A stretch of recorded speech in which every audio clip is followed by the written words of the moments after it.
Richards trying to scoot in there alone. It pinballs to the crease. Let's get it. Oh my God! Here we go, here we go. You're listening to the Pod Street Bullies Podcast with your hosts, Derek. How you gonna get it, Bobby? John. Matt Casey. Unnecessary, but totally necessary. And Cody. What's not to love?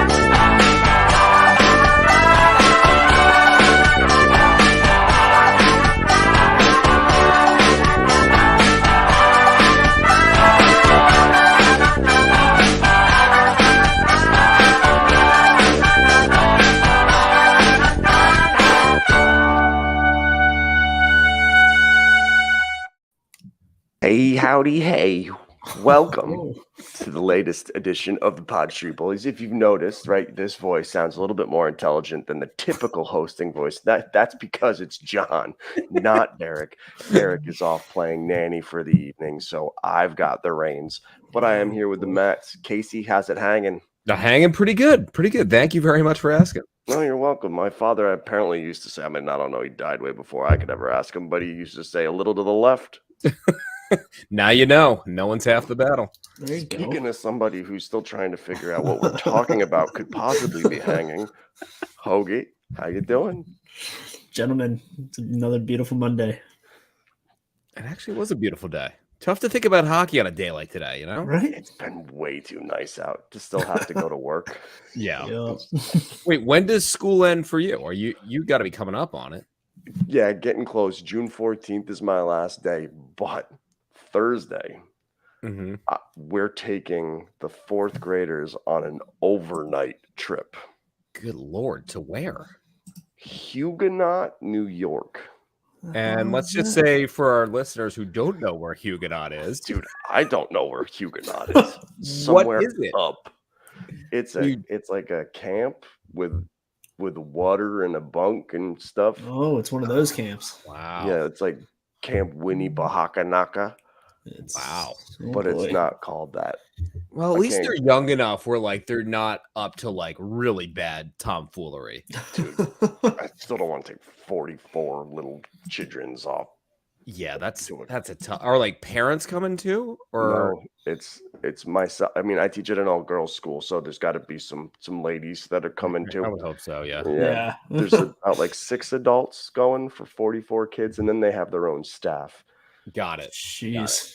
You know, but I mean, listen, when they say goodnight, I get my own like special room on the other side of the camp. It'd be the best night's sleep I've had ever. Yeah, that's it. That's kind of a dream scenario where you just Right. like sleep it on in. Right. As long as you have your own little flask or something, just to take the day away. No, Casey. I mean, Hoagie. Oh No, boy. no. You don't drink on a fourth grade field trip, Hoagie. Yeah, Just you can.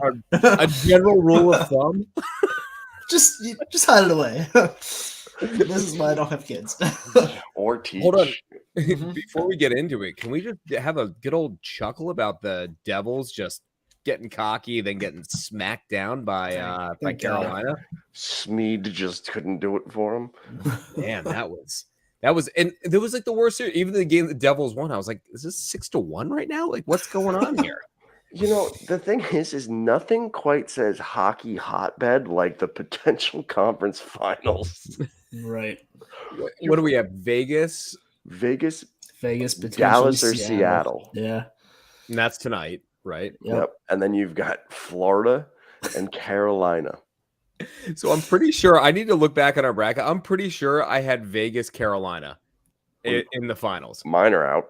So No, I'm done. I'm done since round Yeah, one. 'cause you guys are probably sheep that chose the Rangers, you friggin' Judas. I had Nope. I had Devils or not. I had Rangers Bruins in the conference finals. Got well, I mean, I had Edmonton and Boston in the final. So right. And I need to had go back I had and the look. I need to Avalanche too. resurface that bracket, but I'm Yeah. pretty sure I'm still alive.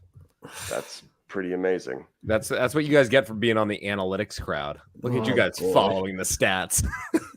You're right. I let Here we Gorski, go. Instead of Gorski- me being like, I like the uniforms of Vegas and Carolina. All right. Well, I mean, we do have stuff to talk about. I mean, at this point, it is slightly old news, but that doesn't mean our opinions are ever old. The Flyers, they made some hirings, I guess, if you want to call them that. In one case, they removed an interim tag from general manager Danny Briere, and then they hired a president of hockey ops, which I think is going to be a really interesting conversation because when was it Casey? You sent the link in the chat or The whatever. article. Yeah.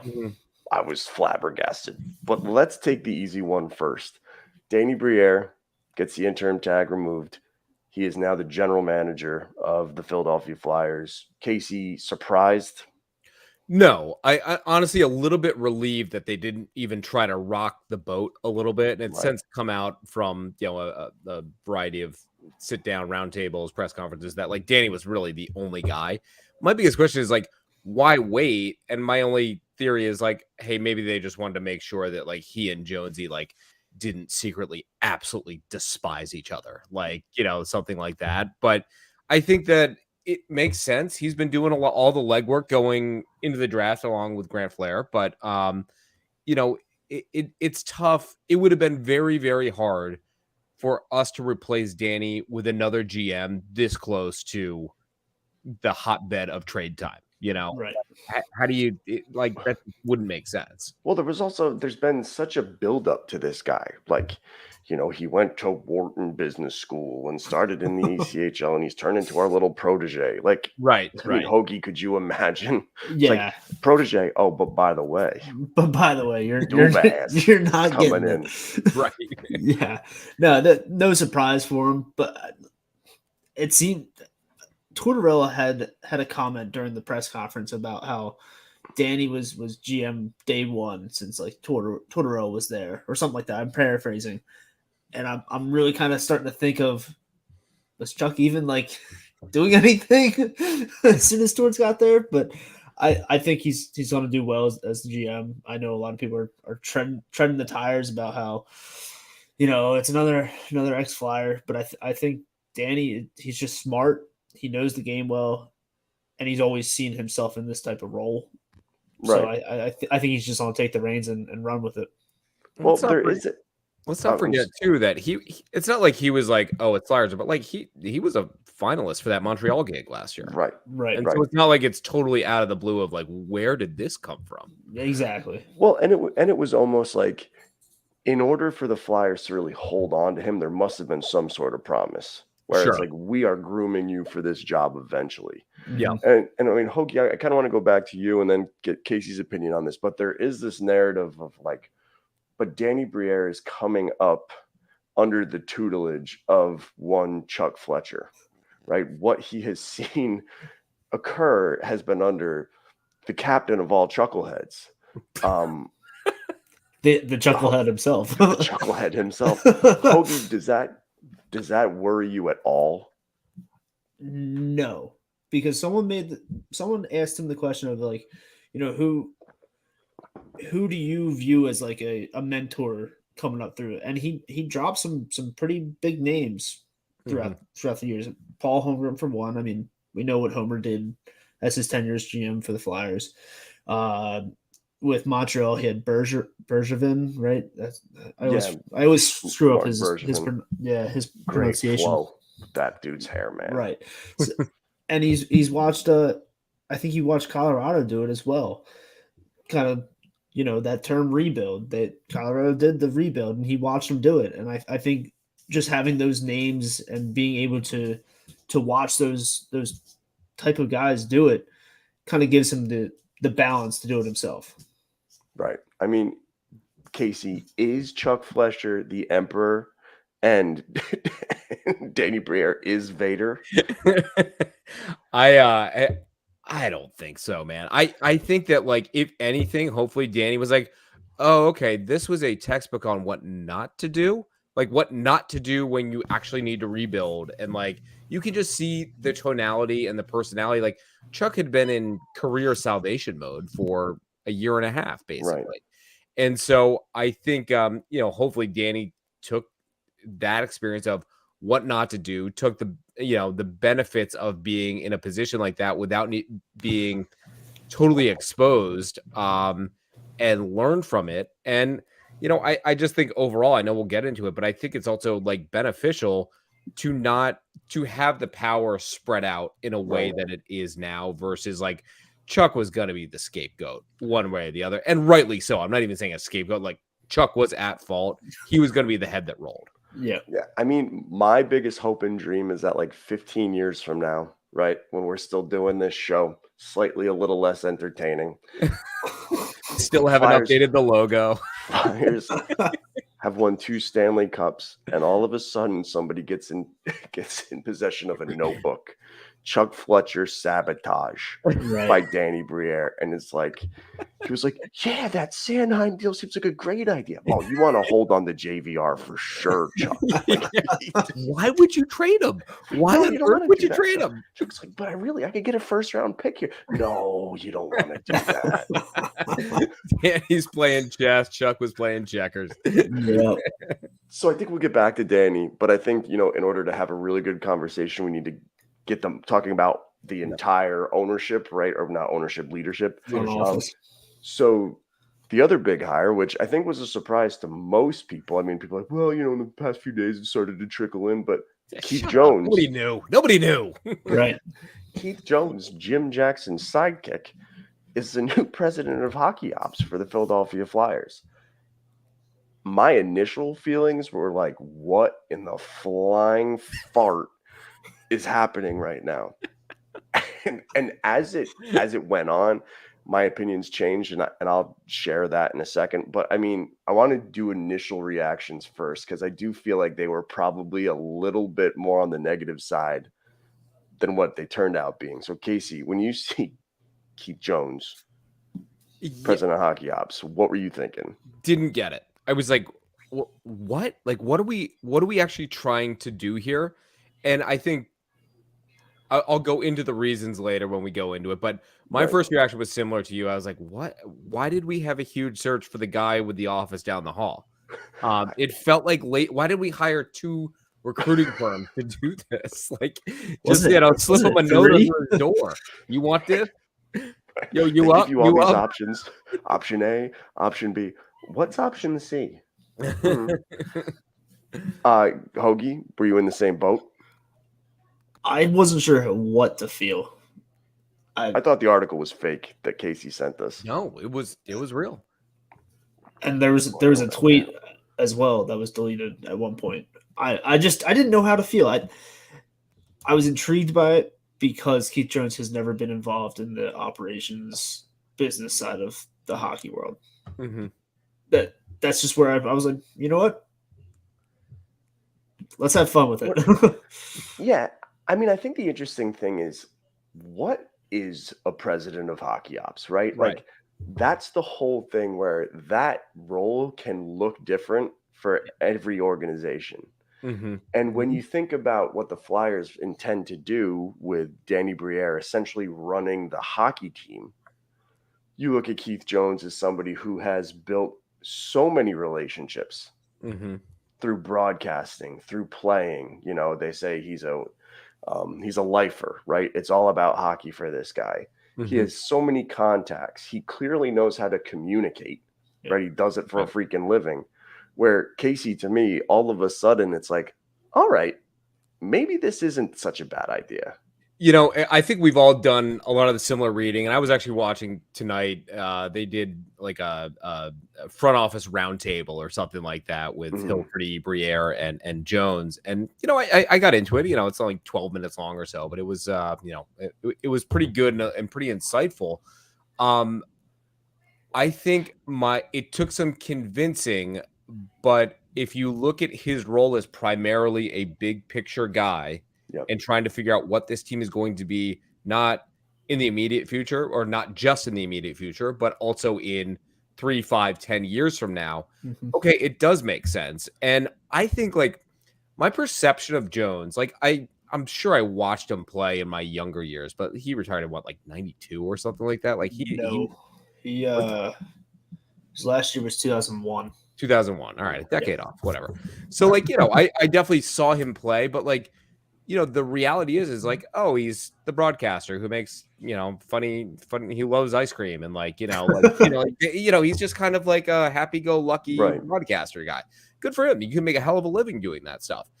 I didn't quite realize, and what we've sort of been uncovered is like, he talks to a lot of GMs around, every time they're in an away game. GMs seek his counsel for players. He's seen a lot of players and how a lot of other organizations have probably been run. And so he just probably has a much more panoramic view than anyone else in the business, because he's basically an insider. He's not a Harvard MBA with, with no hockey experience. He has kind of the best of both worlds. The other thing I will say, which I'm really looking forward to, and you mentioned the communication part, we went from Chuck, who again seems like a really nice guy, but like nobody's gonna be like, let's get that firecracker Chuck Fletcher out here. And like, he said his press conferences were dismal. Right. And Jonesy at least knows how to play the crowd, and he knows this fan base is a bunch of rabid freaking psychos. Right. And it's either the rabid psycho in your favor or against you. And I think he realizes that too.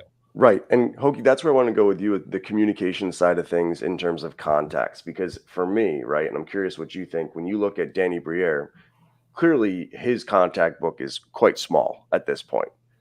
You bring in a president of hockey ops who has had all of these communications with these different people. It's best case scenario for a new GM like Danny Briere, in my mind. Oh, absolutely. If Danny Briere is not able to, make something happen, he calls up Keith, go, hey, call up your buddy, whoever at this. You still got those pictures of that guy with exactly. And antelope. Even Keith Jones said it in the press conference. I don't know if it was, I don't think it's his draft class, but like the players that he's played with are now in similar roles, and they've been doing it for quite some time. He knows them all. He played with them first, and now he's watched them grow into the organizational people that they are. So I think it's just so pivotal for where this organization is heading, because they said it multiple times during the press conference, everything. It's a rebuild. And I think it's time to get this team younger and bring in some assets. So I think someone's going to be doing the calling and saying, hey, take this and I'll take that off your hands.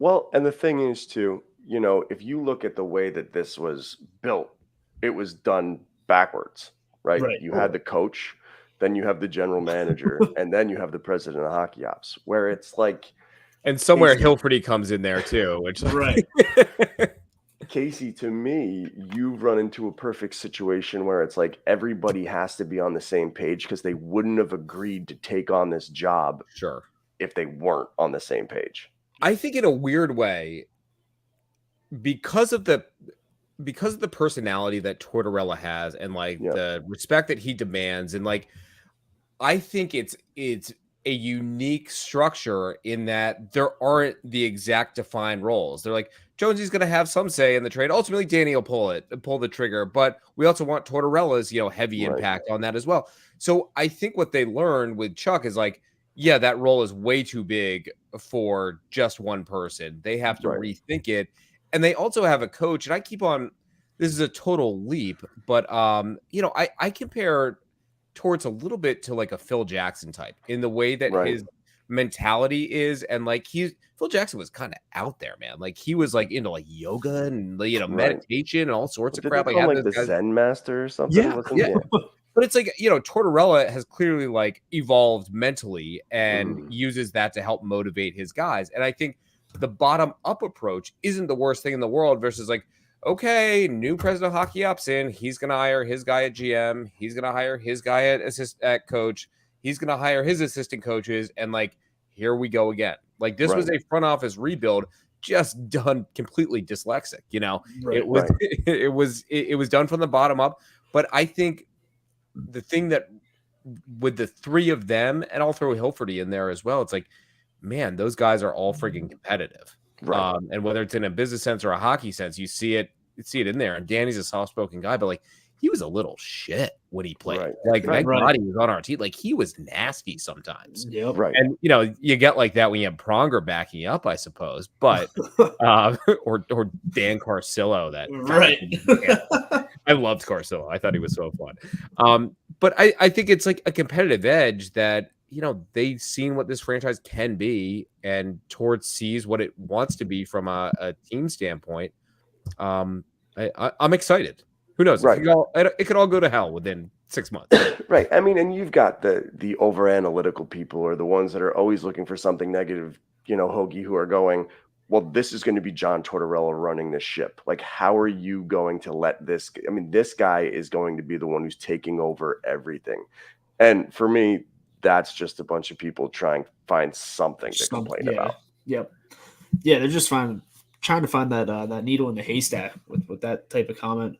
I think with all these personalities in this room, it's the best case scenario. They all aren't afraid to speak up and say when they don't agree with something. Right. I think they're all working towards one goal, Right. and that's success. And I think if they're not going to agree, they'll find another scenario to make it work.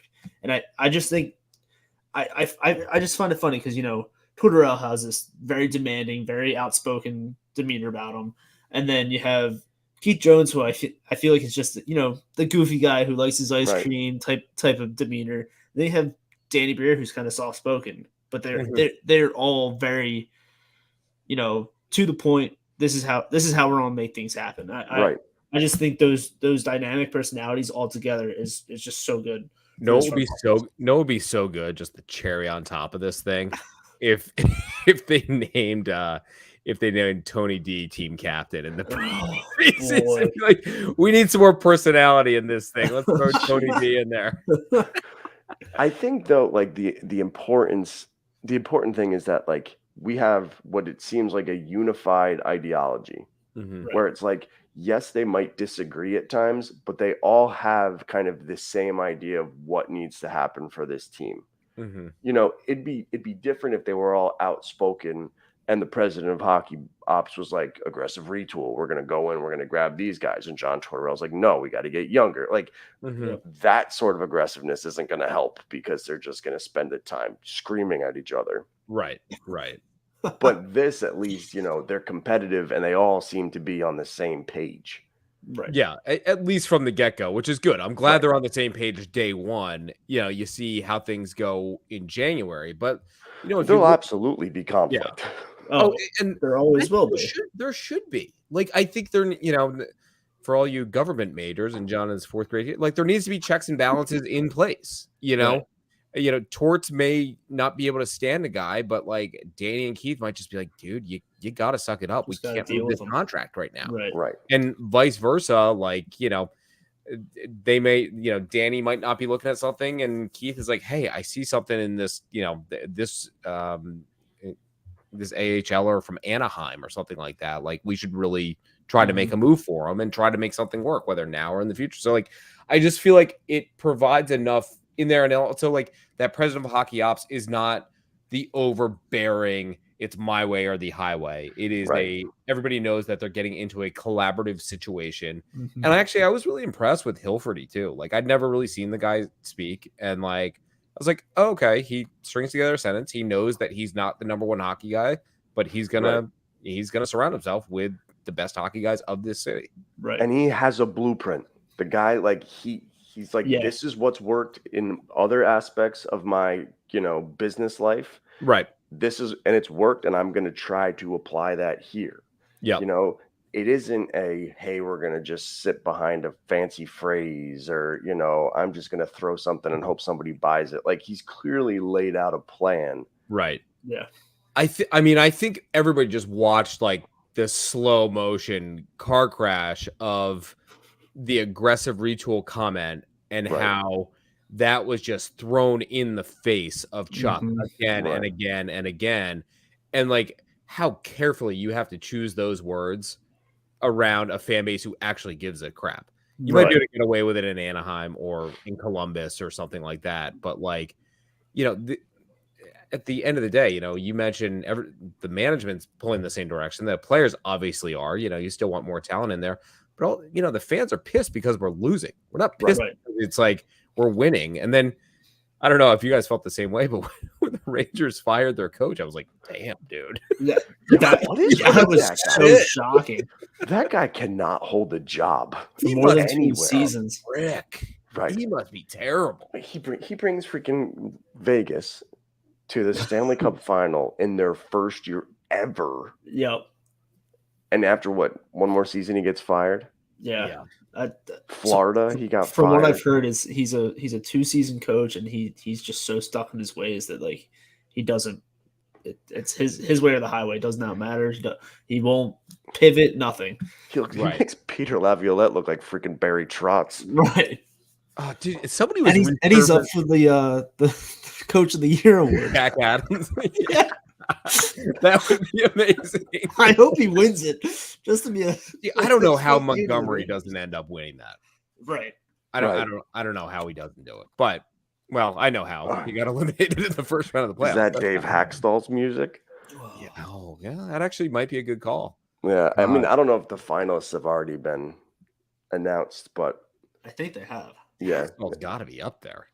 yeah. I don't know, but That's it. Yeah, Sorry, back to that. I want to talk a little bit about like what has people angry. But first, I think it was Casey who kind of kept mentioning Dan Hilferty, and he does sound like somebody who is going to be very involved, as he should. But I got to be honest with you. Once we get to hockey season, I want to forget that this guy's even a part of it. Right. I think that the most successful organizations, the owner is quiet. Mm-hmm. Let the people you've employed do what they've been hired to do, and then behind the scenes, whatever you need to do. But I don't want to hear from Dan Hilferty at all. Right. I think it's tough because we've all the Flyers that we knew and that we all grew up with. The owner was the face of the franchise. Absolutely. And he shook every player's hand after a win. Like, he was very involved. And I think, I sympathize, I guess, with Dave Scott a little bit, because it's like, how do you fill those shoes? It's a corporate ownership, but you're technically the point person of that corporate ownership. And so, that was a tough situation, and I think he still did it amazingly awfully. So I think, again, looking at Scott, looking at Chuck, like, it was just a textbook of what not to do in this situation. And I think they're like, okay, let's wipe the slate clean here and, keep moving forward with this. But I agree with you, John. If we don't hear from this guy until the end of the season, I think that'll be a good sign, because that means things are at least going well. And like, there's enough guys between Jones and Danny that like they should be able to handle the vast majority of those questions. Mm-hmm. Right. I mean, Hoagie, do you feel the same? I do, but I kind of take it in a different way. I think we're going to see Hilferty just around the the Wells Fargo. That's fine. In the locker room. I don't think he's going to be like the mainstay of like, media availability, stuff like that. I think he's just going to be around. He's kind of going to pull what Ed Snyder did, because he did say, the past is prologue, where like he's not going to do what Dave Scott did. He's not going to do what Chuck did. He's going to put his own, like John said, thumbprint, blueprint, whatever it is. He's going to put his own spin on sort things. of print. Right. Yeah. Right. So that's print. Right. I mean, I like the guy. I think he wants the Flyers to be the Flyers of old. Right. So I do want to jump into some of the concerns, because although some of them it's like, oh, shut the fuck up, there are some that do make sense. And the first one that I want to bring up is between Briere and Keith Jones, the experience is close to nothing. Where is it? So, Hoagie, the fact that you're general manager and you're president of hockey ops for this rebuild really don't have any front office experience. Does that concern you? A little bit. Okay. But care to elaborate, my friend? A little bit. No, it does concern me, but I think they're both so smart in the hockey world that they're not going to be run over like Chuck did. I just think they know too much about the game, too much about the business side, that they'll just be smart about their decisions. I think Keith Jones will tell Danny, he'll give him his 2 cents. Danny will probably make the right call. Okay. More times than not. Casey, does the lack of experience worry you?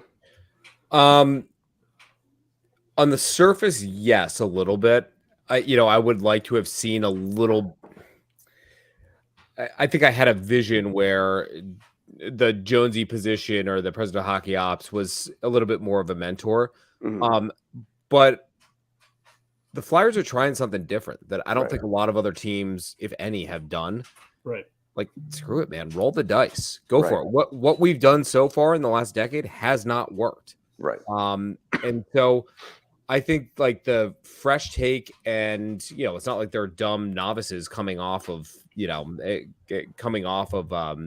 an unrelated business. Like, they know the business and they have people around them that know, but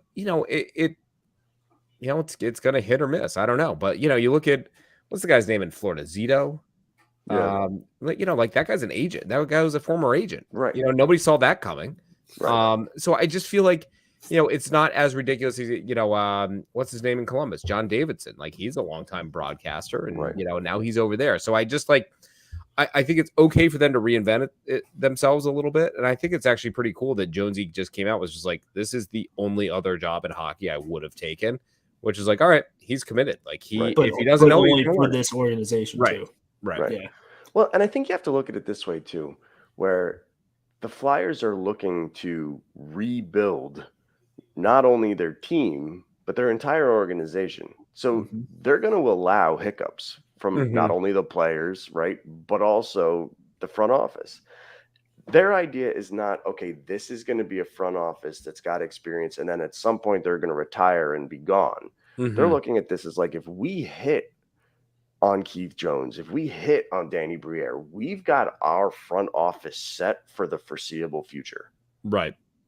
Where, like, yeah, the inexperience at the start worries me, and I think that anytime someone makes a questionable move, they're going to jump right to that. Like, these Yep. people have no idea what they're doing.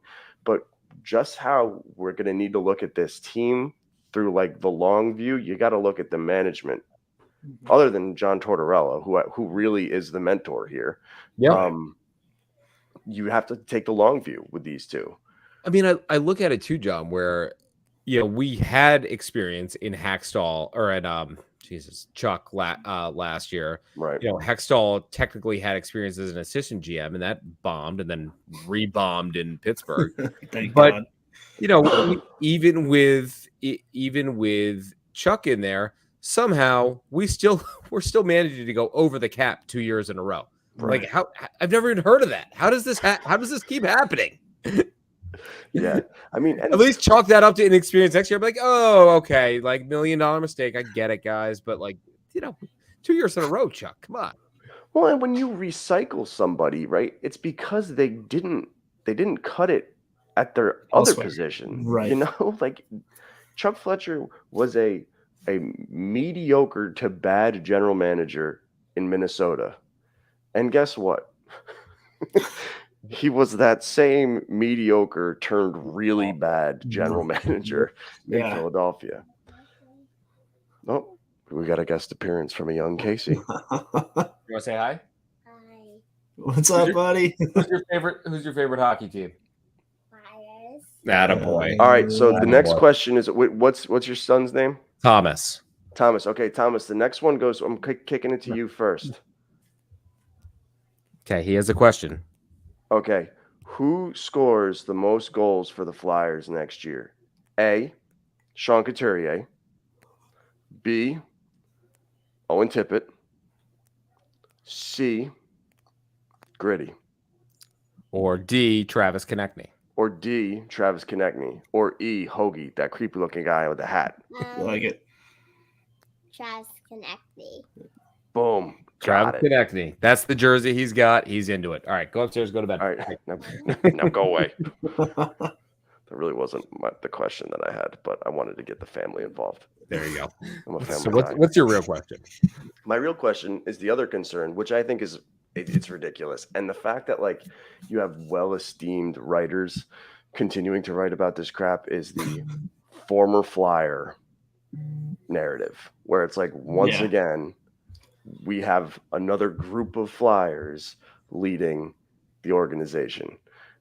To me, I can't stand it. I don't think that's a legitimate concern. I think that really when you want somebody who knows your organization well, and if you have people who have played for the team or been a part of the team in some capacity, and they're also qualified for the job, that's the best case scenario to me. But Hoagie, because I don't like kicking it to you first, I guess I'll kick it to you first. Oh, thanks. Does this concern hold any merit to you? No, and I think Tortorella put it the most kindest way possible to shove it. Like these guys are qualified, Right. Like he doesn't get it. To a point, I do get it. I understand the concern because of we've had the Homerums, the Clarks, the Hextalls. We've had all these, and the Fletcher, who was not a Flyer guy. Like, that's what I'm saying. Is but like he's not an ex-Flyer. We're talking about but I know, but that's why I'm saying it, because he wasn't an ex-Flyer and he still sucked ass. Yeah, well, the question was about ex-Flyers. Well, What? What? You understand what I did, right, Casey? Yes. Okay. All right. I didn't So- think it was. I don't Hoagie, let me save you here. Let me throw you Go on here. I'm not concerned about it in the least. Where I would get concerned about it, hypothetically, is if all of a sudden Hilford is like, hey, I brought in Bill Barber back in as an advisor, then I'd be like, oh, what the hell? Is that Bobby Clark's music? Yeah. So somebody pointed out that those guys, Barber, Clark, Holmgren, they were nowhere to be found during that press conference. Right. Yeah, that's definitely by design. But they were clearly pulling the puppet strings, especially with Chuck. And I think it was overcorrecting because Hextall was like, no, absolutely not. You're not doing it. And so I don't know. I'm not concerned about it. I think if you look at any major organization, no matter what business, like you always want people who are familiar with your organization or internal hires, because that means that your, career growth patterns are good, that you have that. Now, look, would I have been like upset or like been like, what the hell? Why didn't they hire a former Flyer if somebody else got the job other than Keith? No, probably not. I would have said, okay, like, it is what it is. It's more of a mix of the personalities. But Flyers Daily did kind of a rundown of like the amount of games that like Jonesy played for the Flyers, the amount of games that Briere played for the Flyers versus other teams. Right. And, Jonesy's, he's known as a Flyer because of the broadcast stuff, but like, he didn't play the vast majority of his career for the Flyers. Right. I mean, I do think like the interesting part for me is who else gets hired. Mm-hmm. I do believe that there will be like a new cap guy that comes in, because the guy who's been running the cap for like 20 years just clearly Doesn't get it. broke There with an calculator. abacus. He broke his abacus. Yeah. So like if Jonesy all of a sudden hires Jim Jackson to do the cap or something, maybe then I start getting a little worried. All of a sudden Scott Hartnell's like the director of player personnel. Right. I'm trying to think of like, they hire somebody that they don't really like all that much. They bring back Brizgalov as the greeter, but they tell him the wrong dates every time. They're like, oh no, that's an away game, Briz. And so he shows up to an empty arena every day. Yeah. It's humongous big. Like, I mean, when you bring somebody outside the organization, there's another risk that comes with that. You don't know that person. No one around you is familiar with that person. Mm-hmm. There's less of a chance of this blowing up because you're familiar with the people. Yeah, and I think that can't be underestimated, man. Like so theoretically, we hire an outside source, and like it's common nature in business, and in a lot of things, to come in like when you're the new boss to like kind of flex your junk a little bit and just Mhm. be like, hey, this is my thing. I'm like, that's just not, Danny was in, Torch was in. Right. They needed somebody, they didn't need a boss. They needed somebody who could just take a different role and be basically peers in there. Is that what Right. is it technically a flat organization or a flat structure, or is like, I get no, Torch reports into Danny. Does Danny Right. report into Keith? Yes. I hope so. I hope that that's how it goes. I hope that it's Danny to Keith to Dan. Right. Even if it's like, okay, Briere, you are in charge of this. I'm never going to overstep you on this.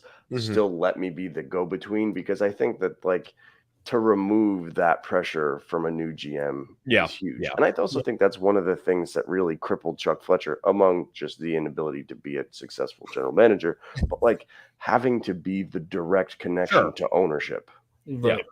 That's, I mean, it's a lot to ask, man. That's tough. Right. And with a guy with not exactly a dynamite personality, I don't know how well that message was getting translated. Yeah, I can't imagine those conversations were very riveting. Can't be. He was sitting there. He was just like, he had his boxes packed. He was like, just for the love of God, put me out of my misery. I think the last question I have for you two, and this is the one that I think has got me the most stressed out, is who's the new color guy? Ooh. If it's Hartnell, I'm not going to be pumped because I like Hartnell a lot. I really do. He's just not there yet. And Jackson, Jim Jackson, friend of the show, obviously. He's dynamite. So you kind of need a color guy. Maybe it is Hartnell. I don't know. I think he's the heir apparent, but we know it's not Taryn. Unfortunately, I kind of hope it's nobody that's on right now. You think? I'm trying to think. I don't know. I'm trying to think of who I would like it to be. a lot of people have said Boucher. I mean, Bush is a national name. He does national games. I guess so did Jonesy. Jonesy did too. I saw JJ was JJ did a couple national playoff games. Yeah. The Florida Boston series. I was like, what is that? Who I think it is? Jim, no. Jim. Yeah, I'm curious. You can't call it with the same passion, Jim. I'm sorry, you can't do it. I hope. Who do you think? Who do you think it is? I don't know. I would love to get like Wayne Simmons. Has he finally hung him up? No, but maybe this is what brings him in. Oh boy, that'd be colorful. You know who it's really gonna be? Really? It's gonna be Bundy. Dude, yeah, right. No way. Pretty sure he's burned every bridge. Right. Well, Jones is back in there, so they're best friends.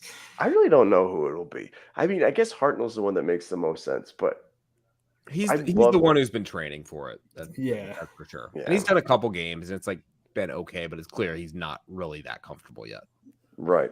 And we've had just such a great duo for so long, where it's like it's hard to picture. I mean, do you think Jonesy could just do it too? I mean, that's not that hard. I don't think he could do it. A little conflict of interest. Yeah. Be like, whoa, oh, look at that. Did anybody see the new food stand out there? They're just trying really hard to trade. 5-year deal, no big deal. He's talking about Couturier, who can't seem to get up the ice. He's like, man, if I was any other team, I'd go trade for him right now. Right. Wink, wink. Man. Is there anything else here to talk about? I don't think so. I think it's just kind of nice to have some certainty. Yeah, direction. And a confirmed direction. I think the one thing that it's the reality. I hate hearing it, but the reality is they're like, it's going to be a couple years. Which I'm like, actually, I do want to talk about that for a second, because I pay for a particular subscription. Mm-hmm. And I enjoy the articles for different sports. And there's a particular writer for the Flyers for this paid subscription. I'm sure you can figure out who I'm talking about here. Which site is it? But when I hear him refer to like at least 5 or 6 years, it's just like, first of all, how could you project that?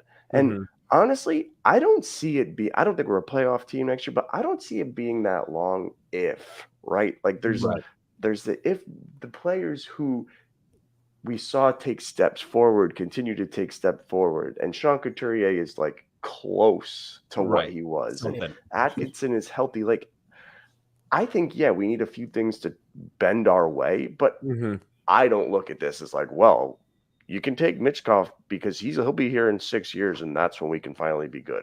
Right. And at some point, you don't want to get caught in the perpetual rebuild. It's like, oh, Right. this guy's good. We could get great younger assets for it. At some point, you got to just believe that you're legit. And so I had, I look at that young core, the Cates, Tippett, Frost. I mean, I guess what's TK 25 at this point? So he's on the older end. Provy, yeah. Right. And so, and I'm sure I'm missing, Carter Hart. Like, I'm looking at that core, and it's like when you have to make a move is when those guys are in the 25 to 27-year-old. So, like, I'm using that as my barometer. It's like, okay, I've said this again and again. Like, this rebuild started 2 years ago. Right. This was year one of it. Year two is not going to be great because we're going to lose Hayes, probably Provorov, and a handful of other veterans, even Braun and JVR, like those guys. It's like the guys that were you have for to sure fill. not coming back. Right. So I think there's a worry that, hey, you're losing all this talent and you don't necessarily have guys ready to step in, but maybe you do. Maybe Zamula and Ronnie Adder are ready. I don't know. Or maybe they're ready enough where next summer you're able to make a few aggressive moves. Right.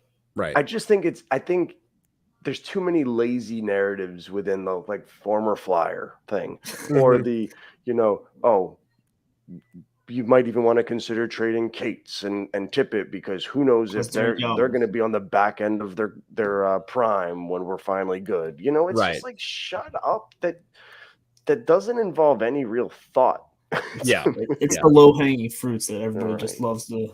I mean, my projection is I think we're going to be roughly flat this year. From a point standpoint. But I do think we are going to get younger guys more experience and not just the ones that we saw last year. I think we're going to get some other younger guys and get some good pieces back in those theoretical trades.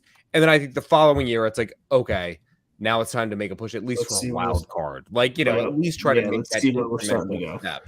And I think that's realistic. And you're right. Couturier and Atkinson, like having those two back healthy, knock on wood, like that's a game changer too. Yeah. All right. I mean, Hoagie, any more thoughts from you before we sign off? No, Casey took all the words. I'm just glad that we weren't afraid. I'm just glad that we weren't afraid to say rebuild during this press conference, and they said it's going to take some time. I also don't need to hear it anymore. I don't give a damn about what we're calling anything anymore. It's like, we won, fans. We got them to say rebuild. We did it. That protest paid off. I don't know. It's the whole teamwork. It's our team. It's not my team. It's that kind of makes me feel good about where this team is headed. Right. So. All right. Well, I mean, Hoagie, do you need to tell people where they can find you on Twitter? You don't want to hear it anyways. You're right. Casey, do you care about where people can find you on Twitter? You can find me on Twitter. Yeah. There it is. All right. I mean, you found this podcast, but it is on other receptacles just in case you want to do that. Shout out to Derek. Did he ever say that he definitely wasn't coming on that jackass? He commented when we first started saying worst intro ever. Yeah, I know. He doesn't hide jealous, that guy, very well. You can hear him shaking in his boots from here. I was looking forward to seeing what kind of like hair growth pattern he had on his face this week. He seems to just like run the gamut. It's like, dude, who are you trying to abduct this week? Like, enough with this. Quick shout out to our affiliates, High and Wide and 5 Minute Major. Until next time, I think we're probably going on a bi-weekly deal until stuff starts to pick up, unless there's any sort of news. So most likely we'll see you in a few. Bye now. Bye now.